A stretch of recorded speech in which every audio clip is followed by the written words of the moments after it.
ॐ नमः सिद्धेभ्यः। ॐ नमः सिद्धेभ्यः। ॐ नमः सिद्धेभ्यः। ॐ जय जय जय। नमोस्तु नमोस्तु नमोस्तु। नमो अर्यन्ताणं नमो सिद्धाणं नमो ऐर्याणं नमो वज्रायाणं नमो लोये सवसाणं। मंगलम भगवान वीरो मंगलम गौतमो गणी मंगलम कुंद कुंदारो जैन धर्मोस्तु मंगलम सर्वमंगलम मांगल्यम सर्वकल्याणकारकम प्रदानं सर्वधर्माणां जैनं जयतु शासनं जैनं जयतु शासनम्। त्युवणतिलियम देवं वंदिता त्युवणिंद परिपूजं वोच्छम अणुपेयाओ भव्य जनानंद जननियो। बोले जिनवाणी मात की जय, बोले सरस्वती मात की जय।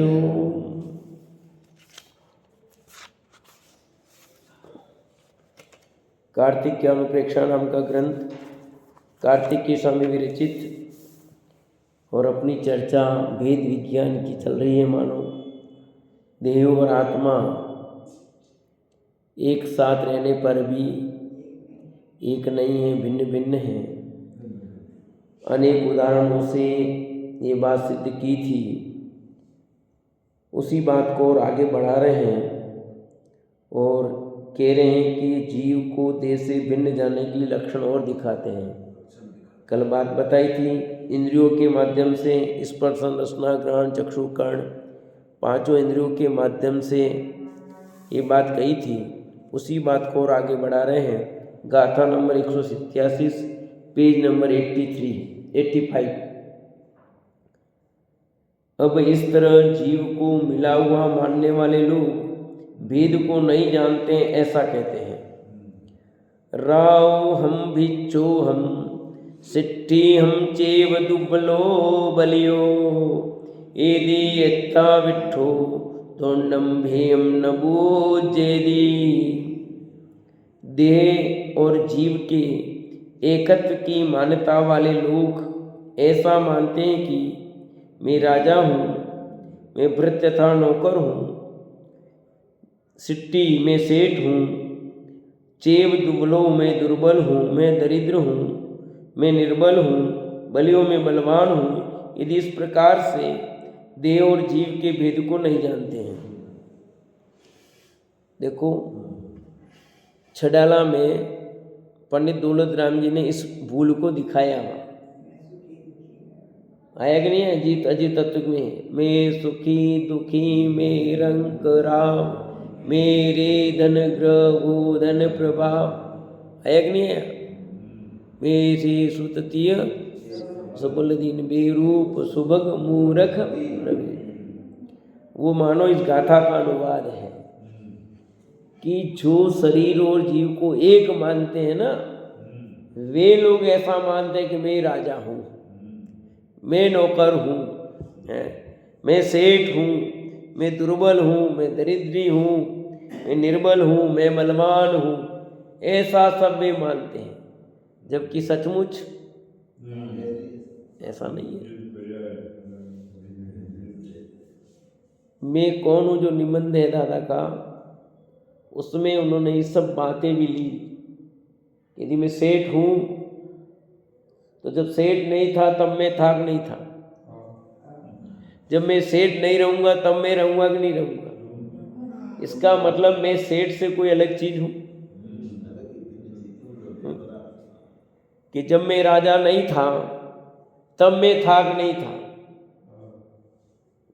और जब मैं राजा नहीं रहूँगा तब भी मैं रहूँगा कि नहीं रहूँगा। रहूँगा और था, इसका मतलब मैं राजा नहीं हूँ, मैं इससे कोई भिन्न वस्तु हूँ। मैं कौन हूँ इसकी पहचान नहीं हो रही है। जिस पर्याय को धारण करता है उस पर्याय में मान लेता है यही मैं हूं, मैं नौकर हूं। तो भाई तू जन्म से नौकर है क्या? जब तू नौकर नहीं था तब भी था तू, जब नौकर नहीं रहेगा तब भी तू रहेगा। नौकर का सेठ बन गया तो तू रहेगा कि नहीं रहेगा? इसका मतलब नौकर से भिन्न कोई और वस्तु है जो मैं हूं। ऐसा सब में घटित करो। मैं दुर्बल हूं, जब मैं कमजोर नहीं था, दुर्बल नहीं था तब भी था, जब दुर्बल नहीं रहूंगा तब भी रहूंगा। इसका मतलब मैं दुर्बल नहीं और कोई वस्तु हूं। दरिद्र लगा दो, निर्बल में लगा लो, बलवान में लगा लो, सब में इसी तरह से लगाओ। ये सब जब नहीं थे तब भी मैं था, ये है तब भी हूं, और ये जब नहीं रहेंगे तब भी मैं रहूंगा। इसका मतलब ये सिद्ध हो रहा है कि इससे भिन्न कोई मैं वस्तु हूं, पर ये मानने को तैयार, क्योंकि इसको दो भिन्न दिखाई देते नहीं है। इसको दोनों एक मिले हुए ऐसे लगता है कि बस यही मैं हूं, दो भेद मानता ही नहीं, यही है सो मैं हूं। शरीर है सो ही मैं हूं, शरीर को, आत्मा को, जीव को, जो भी कहना है इसको सब ये कहता है यही सो मैं हूं। जबकि इससे भिन्न वस्तु में हूं, उस भिन्न वस्तु को नहीं जानता और दोनों को मिले हुए रूप को ही एक मानता है, और इसकी मान्यता उसकी अज्ञानता रूप रहती है। अज्ञानता किसकी है? इसी की तो है। इतने उदाहरणों से, इतने सिद्धांतों से बात समझाई गई है, उसके बाद भी इसकी समझ में नहीं आता है तो नहीं आता। होता है ऐसा, नहीं आता है। कई बच्चों को हम बता देते ये चीज ऐसी है, कई सीख लेते, कई नहीं आता, भूल जाते, उसमें बोल गए, फिर वापस के वही नहीं आता हमको। कितने दिनों तक मैं बताता रहा यही, पर उसकी समझ में नहीं आया तो नहीं आया। तो ऐसे ही आचार्य भगवान हमें समझा रहे हैं, तीर्थंकरों की वाणी में सही सही सब बात आई है, सब समझाया है, और अनेक उदाहरणों से, तर्क से, युक्ति से सब बताते हैं। और ये कह दिया कि हस्तामलकवत आत्मा को दिखाऊंगा, दिखाऊंगा क्या? दिखा रहे हैं तो भी इसकी समझ में नहीं आता तो नहीं आता है। जब तक होनार बलि न हो तब कैसे हो? आगे आएगा भी काल अवधि की बात, अगली गाथा में आएगी बात, क्योंकि जब तक उसका काल न पका हो तब तक किसको समझ में आवे। कितने भाव बिगाड़ दिए अपन ने, बताओ। नहीं आई ना अपनी समझ में, समझ में आई होती तो यहाँ बैठते क्या है? ये किसके लिए? अपने लिए बात है कि हमने अभी तक भी देव और आत्मा को एक ही माना है। मैं सेठ हूं, मैं पंडित हूं, मैं राजा हूं, मैं गरीब हूं, मैं स्त्री हूं, मैं पुरुष हूं। मानते कि नहीं मानते? तो क्या हम पुरुष नहीं लिखे? अरे जो सरकारी कामकाज है जहाँ लिखना पड़ता है वो लिखते रहो, पुरुष स्त्री जो कुछ भी, पर आपकी मान्यता में क्या होना चाहिए?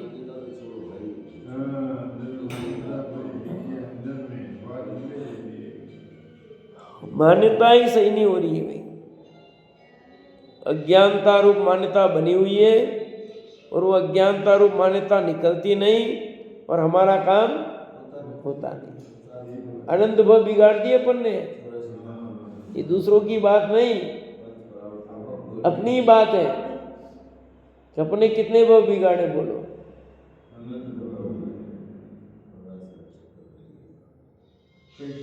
और कितने भव बिगाड़ना चाह रहे पता नहीं मुझे तो।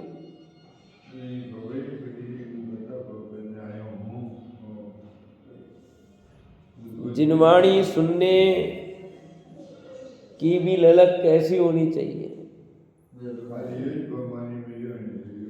कितना समय अपन बर्बाद कर रहे हैं ना। तो अभी जीव और देह को एक ही मान रहा है, और जब तक एक मानता रहेगा तब तक कार्य होगा नहीं। अब जीव के कर्तृत्व आदि को 4 गाथाओं से कहते हैं। जीव का कर्तृत्वपना कैसे सो कहते हैं। जीवो वै कर्ता सब्बम कम्माणि कुवदे जम्मा काल इलदि जुत्तो संसारम कुणई मोकम च। क्योंकि यह जीव सब कर्म नो कर्म को करता हुआ अपना कर्तव्य मानता है, इसलिए करता भी है, सो अपने संसार को करता है, और काल आदि लब्धि से युक्त होता हुआ अपने मोक्ष को भी आप ही करता है। आ गई बात काल लब्धि वाली बात। कोई जानते कि जीव के सुख दुख आदि कार्यों को ईश्वर आदि कोई अन्य करता है, परंतु ऐसा नहीं है। आप ही करता है, सब कार्यों को स्वयं ही करता है, संसार को भी आप ही करता है, कालादि लब्धि से युक्त होता हुआ मोक्ष को भी आप ही करता है। सब कार्यों के प्रति द्रव्य चित्र काल भाव रूप सामग्री निमित्त है ही।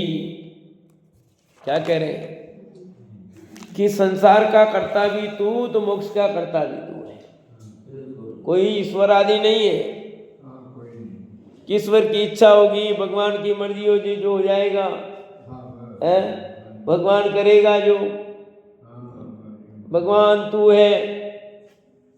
ये गाथा कह रहे हैं कि भगवान कुछ करने डरने वाला नहीं है। जो भी किया कराया है वो तेरा ही है, भगवान का किया कराया नहीं है।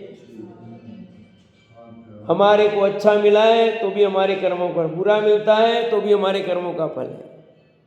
शरीर में कोई तकलीफ है तो अपने कर्म का फल है, और कुछ अच्छा है तो भी अपने कर्मों का फल है, किसी दूसरों का नहीं है। अपना ही किया कराया है। क्या कि दूसरों का किया कराया है,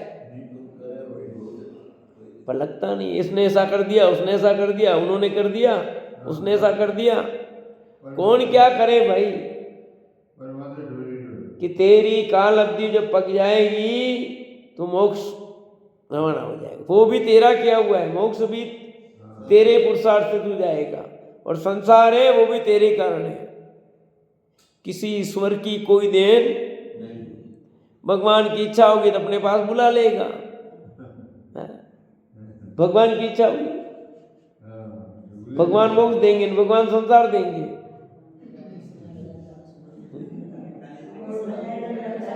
यहाँ कहते हैं कि भगवान न तेरे को संसार देने वाले हैं, न भगवान तुझे मोक्ष देने वाले हैं। भगवान भी अपने पुरुषार्थ से बने वो, और तेरा संसार है वो भी तेरे कर्म का फल है। कितना स्पष्ट है। क्योंकि यह जीव सब कर्म नो कर्म को करता हुआ अपना कर्तव्य मानता है, इसलिए करता भी है। कर्म नो कर्म कौन करता है? तू। उसका कर्ता तू बनता है कि नहीं बनता है? इसका मतलब इसका कर्ता तू ही है। तेरे परिणामों का ही खेल है। कौन क्या करे? कोई कार्य में विघ्न आया तो किसका दोष है? अपना ही दोष है। अपन ने किसी के कार्य में विघ्न उत्पन्न किया होगा तो अपने कार्य में विघ्न आएगा। अपने को लगता नहीं कभी, पर कभी न कभी कुछ न कुछ किया भैया। ये बात अच्छी तरह समझ में आनी चाहिए। अपने ही कर्म का, अपने ही क्रियाओं का, अपने ही परिणामों का फल है। दूसरों के परिणामों का कोई रत्ती पर फल। जो अच्छा हो वो भी अपना, और बुरा हो तो अपना। ये कह रहे हैं। ऐसा नहीं कि अच्छा अच्छा अपना, बुरा बुरा दूसरों का। जो कुछ तेरे को मिला है, मिलेगा, वो सब संसार भी तेने ही उत्पन्न किया है, और मोक्ष की प्राप्ति भी तेरे से। 5 समय है ना, उन 5 समयों से जो कार्य होता है वो 5 समय सब तेरे ही है। सब यहाँ जो है काल अवधि की बात, काल आदि लब्धि से युक्त होता हुआ, जहां जहां काल लब्धि शब्द आवे वहां वहां मोक्ष मार्ग प्रकाशक अध्याय 9 पत्र 462 में ऐसा अर्थ लगाना चाहिए, क्या लगाना चाहिए? मोक्ष का उपाय काल अवधि आने पर भवितव्य अनुसार बनता है या मोहादि का उपसमादि होने पर बनता है अथवा अपने पुरुषार्थ से उद्यम करने पर बनता है।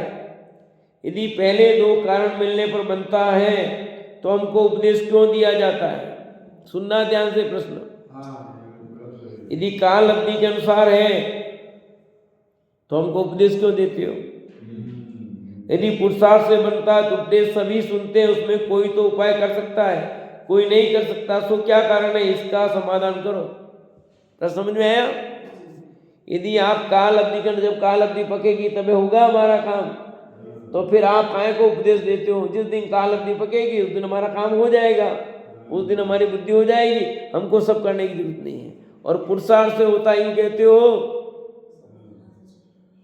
तो सब लोग करते हैं, सबका क्यों नहीं होता है?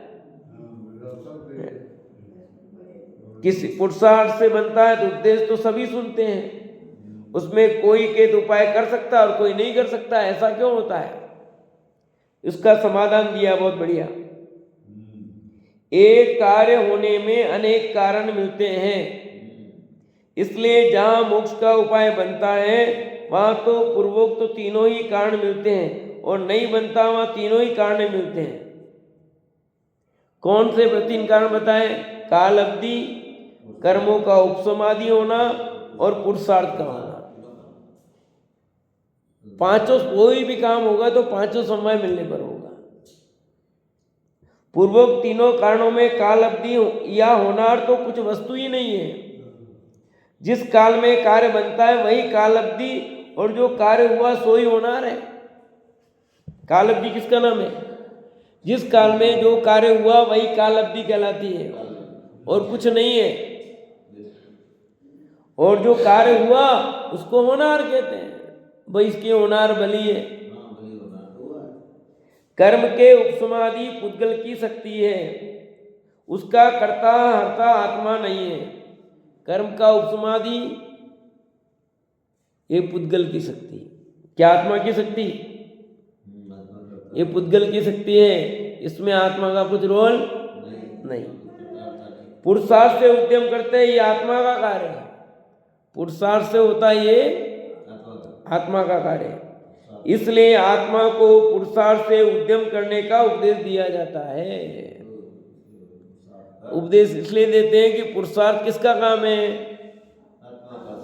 आत्मा का काम है, इसलिए आत्मा का उपदेश देते हैं। नहीं होता तो क्या को उपदेश देते हैं? भाई सब जो होना है वैसे ही होना है, कुछ नहीं, तो हमको उपदेश क्यों देते हो? कि मोक्ष की प्राप्ति पुरुषार्थ से होगी। किससे होती है? पुरुषार्थ से होगी। काल अवधि भी उसमें निमित्त है, पांचों समय होंगे। जब काल की मुख्यता करेंगे तब काल अवधि की बात है, पुरुषार्थ की मुख्यता करते हैं तब पुरुषार्थ की बात करते हैं। जब जिसकी मुख्यता करने वो कथन कर दिया जाता है भैया। खूब समझाने पर भी कोई कुछ नहीं समझता है, तभी कहते हैं भैया इसका भी काल नहीं पका है।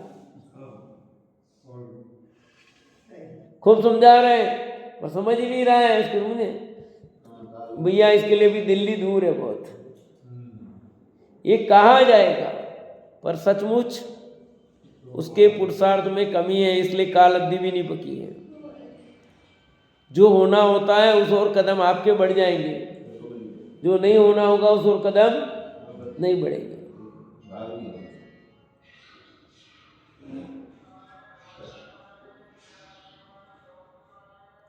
जब ये आत्मा जिस कारण से कार्य सिद्धि अवश्य हो उस कारण उद्यम करता है तो अन्य कारण मिलते ही मिलते हैं, और कार्य की भी सिद्धि होवे ही होवे। जब ये आत्मा जिस कारण से कार्य की सिद्धि होती है वह यह कारण मिलाए कार्य करे तो कार्य होता ही होता है। पुरुषार्थ उस रूप होगा जिस कारण से कार्य सिद्धि हो अथवा नहीं भी हो, उस कारण उद्यम करे तो वह अन्य कारण मिले तो कार्य सिद्धि हो जाती है, नहीं मिले तो सिद्धि नहीं होती है।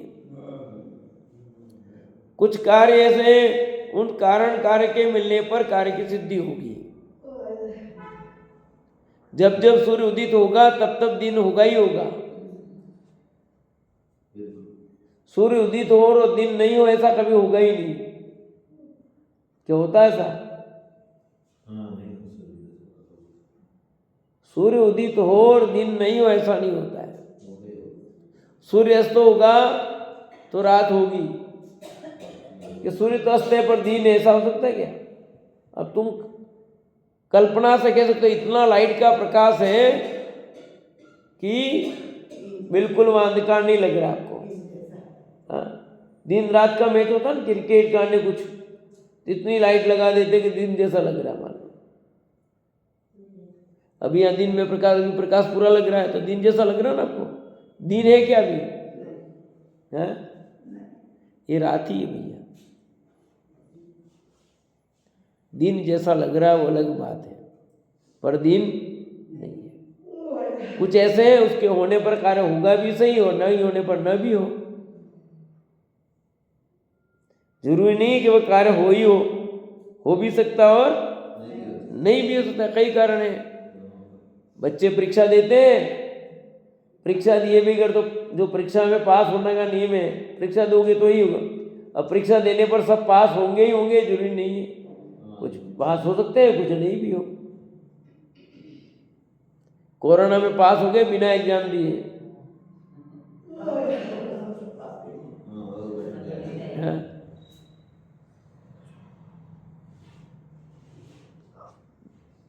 कुछ कार्य ऐसे हैं जिसके होने पर वह कार्य होगा, नहीं होने पर नहीं होगा। कुछ कार्य ऐसे उसके होने पर होगा और न होने पर न भी हो, होने पर भी न हो।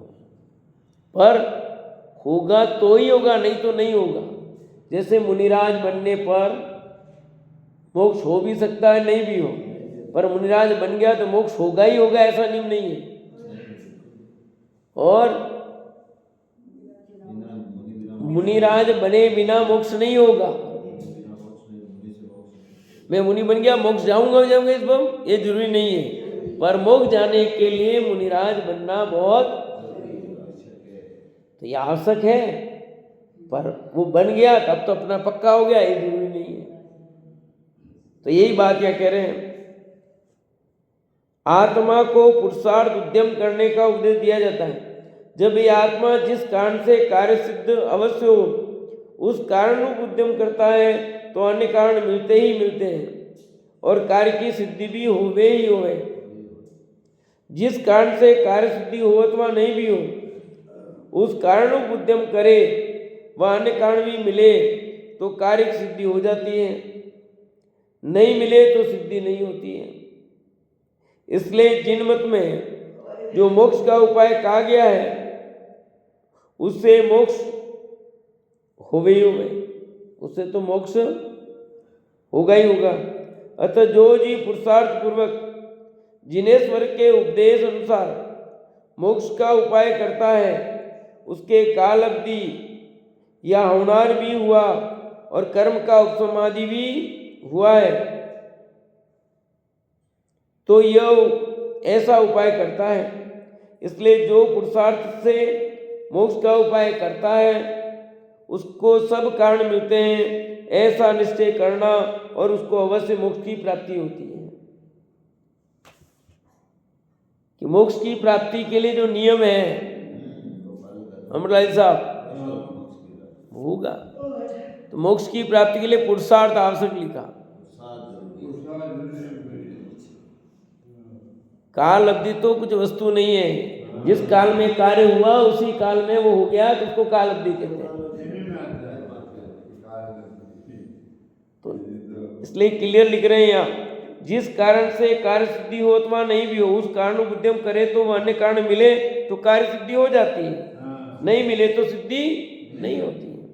इसलिए जिन मत में जो मोक्ष का उपाय कहा गया है उसने मोक्ष होवे ही होवे, मोक्ष होवे ही। अतः जो जी पुरुषार्थ पूर्वक जिनेश्वर के उपदेश अनुसार मोक्ष का उपाय करता है उसके काल अवधि या होनार भी हुआ और कर्म का उपसमाधि भी हुआ तो यह उपाय ऐसा उपाय करता है। मोक्ष का उपाय पुरुषार्थ है और पुरुषार्थ पूर्वक जिनेश्वर के उपदेश अनुसार कार्य करेगा तो उसका कार्य होगा ही होगा, ये कहते हैं। सम्यक पुरुषार्थ कर रहे और न हो ऐसा होता नहीं। अब तू कर रहा है वो पुरुषार्थ, वो गलत है तो क्या करे भाई। एक व्यक्ति ने अपनी ऑयल मशीन में, आज पहले गाड़ियां चलती थी, अब गाड़ियां बंद हो गई इसलिए ऑयल मशीन है, उसमें रेत डाली और चला रहा, बराबर मोटर चालू है, कितना तेल निकलेगा बताओ? निकल नहीं रहे। रज रेत पहले तेल हाथ आवे नहीं।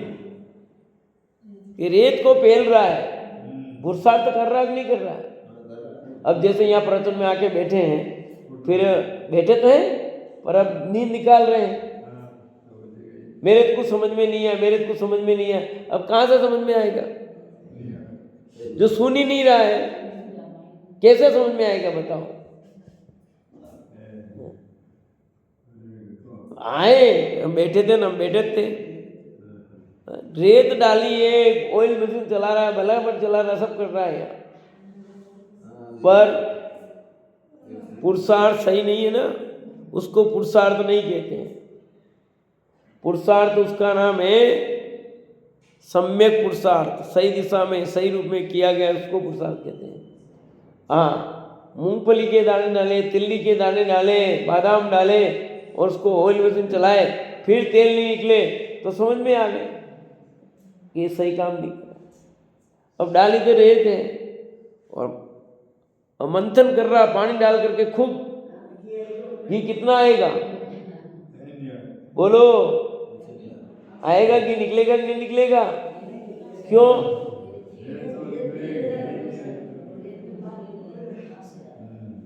खूब मंथन कर रहा है बेचारा, खूब मत रहा है, पर घी नहीं आ रहा। मेरे तो घी नहीं आया, मेरे तो घी नहीं आया। अरे भाई जरा दिखा सही, अच्छा छाछ पहले तो, पानी तो नहीं, छाछ पहले तो, घी पहले मक्खन निकाल दिया सब, अब छाछ में से कहाँ निकलेगा?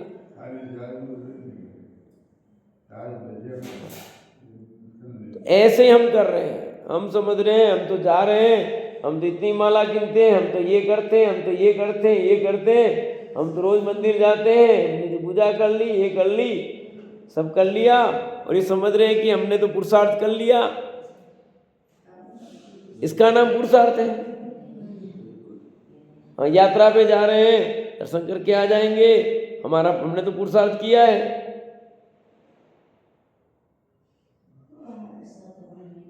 आत्म स्वभाव को जानना ये पुरुषार्थ है। स्वयं को जाने ये पुरुषार्थ है मोक्ष की प्राप्ति का। आप कितनी यात्रा कराओ, कितने पूजा पाठ कर लो, कितने व्रत उपवास कर लो, जप तप कर लो, हाँ सम्यक पुरुषार्थ होगा तो सब हो जाएगा।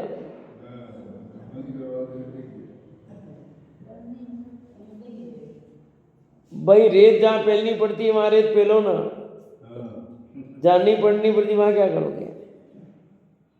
सम्यक पुरुषार्थ करने से कार्य सिद्धि होती है, लिख रहे हैं। इसलिए जो पुरुषार्थ से मोक्ष का उपाय करता है उसको सब कारण मिलेंगे। ऐसा निश्चय करना, उसको अवश्य मोक्ष की प्राप्ति होती है। इसलिए इस गाथा में जो लिखा था ना काल अवधि वाली बात, उसका एक खुलासा किया है कि भैया एक कार्य होने में 5 समय चाहिए, वो 5 समय मिलेंगे। मोक्ष की प्राप्ति में पुरुषार्थ मुख्य है। तो काल अवधि तो लिखा है यहाँ, तो हाँ लिखा है ना, पर पूरा पढ़ा तो क्या लिखा इन्होंने? अपने को संसार करता और काल आदि लब्धि से युक्त होता हुआ अपने मोक्ष को भी आप ही करता है। पहला शब्द तो पढ़ लिया खाली काल अवधि, पर आगे जो लिखा है अपने मोक्ष को भी आप ही करता है। कि नित्य लिखते हैं काल अवधि करती है मोक्ष, ये लिखते ही नहीं, अपने मोक्ष को भी आप करता है। यहाँ एक स्पष्ट कर दिया है कि तेरे संसार को उत्पन्न करने का कारण भी तू है और मुक्ति का कारण भी तू ही है, कोई और नहीं है। संसार खड़ा किसी ने और किया और मोक्ष का उपाय कोई और करेगा ऐसा नहीं। जो बोएगा वही काटेगा, पर बोता कोई है और काटता कोई, ऐसा नहीं होता है। खोता होगा लोग में, बो कोई जाता है और काट के और कोई ले जाता है।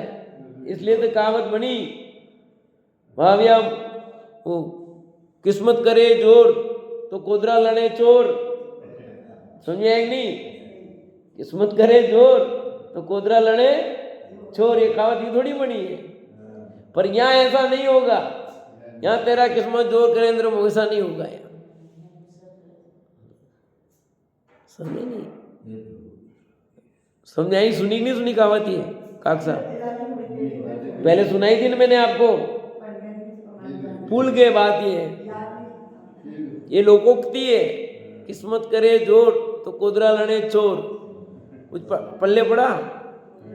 ऐसा है कि खेत में कोदरा ने चावल धान तो वो बोए रखे थे। अब क्या पक गए थे तो चोर आए और सब काट दी फसल,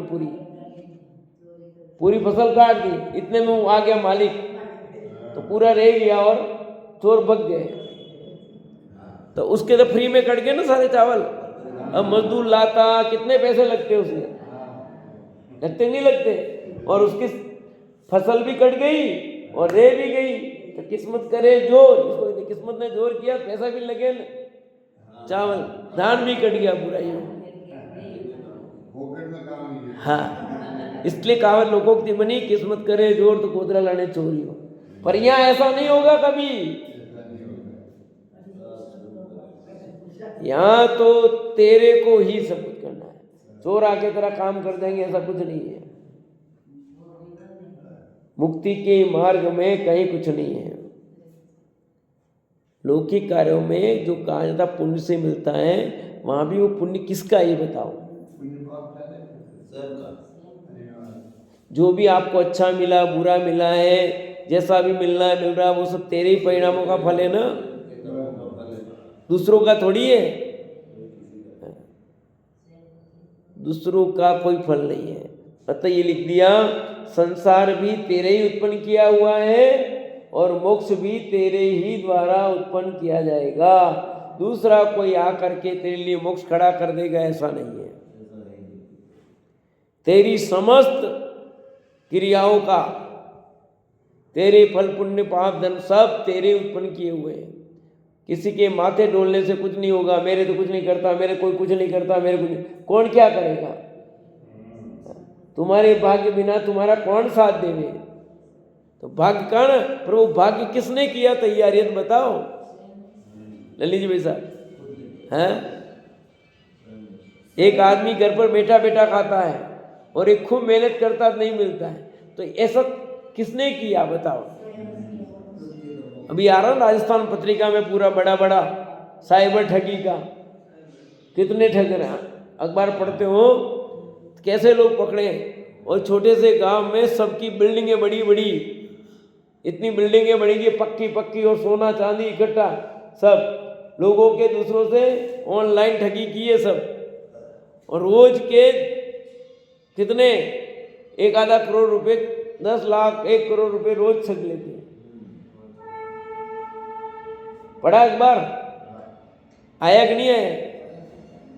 आपका खाता बंद हो गया है, फलना हो गया, ऐसा हो गया, ऐसा करेंगे, ये करेंगे, OTP जो चालू करने आप पैसे डाल देते हैं, कट जाते हैं, और एक नहीं हो रहे। अब वो उनको बेईमानी से पैसा मिल रहा है। सारा पैसा किससे मिला? बेईमानी से। आपने दिया, उन्होंने लिया। ठीक है कि नहीं? ठीक है, मूर्ख बने आप, उन्होंने बनाया, आपने कहा बने। परंतु उनको जो पैसा मिला है और इतने बढ़िया मकान बन गए, सोना चांदी सब उसमें लगाया है, लोगों को ब्याज पे पैसा देते हैं, वो पूरा पढ़ो अखबार उसमें दिया है। पढ़ा विमल जी? तो एक मिनट पूछता, वो उनको किससे मिला? उनको जो मिला है वो उनकी मेहनत से मिला कि नहीं मिला है?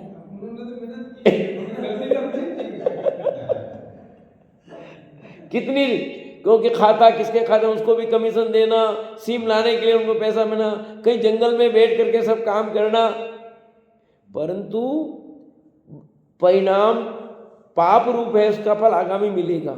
अब आपको लग रहा है देखो ये लोग इतना पाप कर रहे हैं, लोगों को ठग रहे हैं, बेचारे गरीब कुछ नहीं और माला माल हो गए, पर अभी आपको लग रहा है पर पहले उनसे मांग बाकियात बाकी है। जिस चीज से मांग रहे हैं तो ठग करके कैसे भी ले रहे हो तो उनको जो मिल रहा है ना, जिसको जो भी पैसा, हाँ बिल्कुल यही तो कह रहा हूं, तो उनको जो कुछ भी मिल रहा है वो उनके पूर्व के, पर वर्तमान में वो पाप कर रहे हैं। वर्तमान में क्या कर रहे हैं, जिसका फल आगामी भुगतना पड़ेगा उनको। ऐसा नहीं कि नहीं भुगतना पड़ेगा, क्योंकि आप लोगों के ठग करके पैसा ले रहे हो, बेईमानी करके पैसा ले रहे हो, तो उसका फल आपको मिलेगा। इन्हें तुम्हारा क्या, आज पकड़े गए, अब सब इतने दिन पुण्य का उदय था कर लिया, अब पाप का उदय आया जब भी, तो अब ठगे जा रहे हैं, पकड़े जा रहे हैं, उनसे लिया जा रहा है। तो ये सब किसका किया कराया है, स्वयं का ही किया है। मिला भी अपने कारण, जा भी रहा है तो अपने कारण, जो कुछ भी होता है उसका कारण खुद ही है, कोई दूसरा। इन राजस्थान पत्रिका वालों के कारण हम पकड़े जा रहे हैं, नहीं तो कुछ नहीं पकड़े जाते हैं। दैनिक उसको ये हम आरोप लगा रहे हैं, पर सचमुच कारण तो खुद ही है। पाप का गड़ा तो भरेगा कि नहीं भरेगा, कहते नहीं कहते। ऐसे ही आप यहाँ इस गाथा में मूल यही बात कही गई है कि संसार भी तेरा खड़ा किया हुआ है और मोक्ष की प्राप्ति भी तेरे ही कारण होगी, तेरे पुरुषार्थ से ही होगी। काल अवधि जब पकेगी पर उसमें तेरा ही रोल लिखा। क्या लिखा, आप ही करता, अपने मोक्ष को भी आप ही करता है। उसमें काल अवधि आदि कर्म लोग सब निमित्त बनेंगे। भैया आ गया ख्याल में। इस प्रकार इस गाथा में बात कही। आगे और ही कहते हैं, जीवो वही बुत्ता कम फलम सो विभुज्यते जम्मा कम व्यायम विवियम सो विभुज्येति संसारे। क्योंकि जीव कर्म फल को संसार में भुगता है, इसलिए भुगता भी वही है, और वही संसार में सुख दुख अनेक प्रकार के कर्मों के विपाक को भुगता है। कर्म का भुगता कौन, आपने किए भोगेगा कोई दूसरा क्या, आप करे आप भोगे, जो करे वो भोगेगा। ऐसा ही है।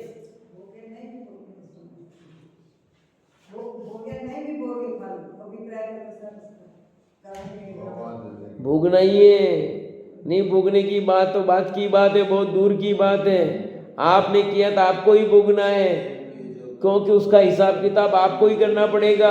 भोगोगे नहीं, उसका हिसाब किताब कौन करेगा। आपने बैंक से लोन लिया, सरकार ने माफ किया, पर किसके कारण माफ किया ये आपको पता है कि आप कुछ न कुछ योग्यता रखी, आप एसटी हैं, एससी हैं या बेरोजगार हैं, कोई हेतु बना अल्प तो माफ हुआ ना। तो आपने जब सम्यक पुरुषार्थ किया, सम्यक दर्शन, तो आपके हुए, बाकी ऐसे भोगने आपको ही पड़े ना। दूसरे ने क्या कर दिया बताओ ना, हिसाब चुकता कौन करेगा। बिना भोगे कर्म नष्ट हो जाए, ऐसा भी पुरुषार्थ तो तुझे ही करना पड़ेगा ना। और सब कर्म नहीं भोगे और नष्ट हो जाए, ऐसा होगा ही नहीं।